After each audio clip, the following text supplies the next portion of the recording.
সর্বোচ্চ পর্যায়ে যাব ইনশাআল্লাহ। জি, আমি আপনাদের আসলে প্রশ্ন নিচ্ছি না, আমি আমার থেকে অ্যান্সার দিচ্ছি। বিসিবিতে আমি একটা লিগ্যাল নোটিশ পাঠিয়েছি বিপিএল গভর্নিং কাউন্সিল প্রেসিডেন্ট বরাবর এবং উপদেষ্টা বরাবর। সেটা আসলে আমার আজকে আসা ছিল বিসিবিতে জমা দেওয়ার জন্য। বিসিবি এটা রিসিভ করেছে এবং পরবর্তী যে কথোপকথন হবে, যা হবে, আপনারা জানেন অলরেডি আপনাদের হোয়াটসঅ্যাপে আমি নিজে ইন্ডিভিজুয়ালি সাবমিট করেছি আমার যা ডকুমেন্টস আছে। বিসিবিতে আমি কি নোটিশ জারি করেছি সেটাতে আমার লয়ারের নাম্বারও দেওয়া আছে। আপনাদের কোনো কথা থাকলে পরে অবশ্যই তাকে জিজ্ঞাসা করবেন এবং আশা করি কালকে উনি একটা প্রেস ব্রিফিং দেবেন। Thank you. জি প্লিজ, মানে অ্যান্সার তো এটাই।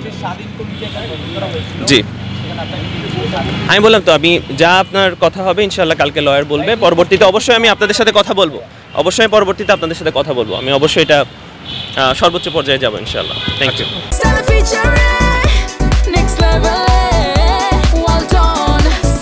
By side free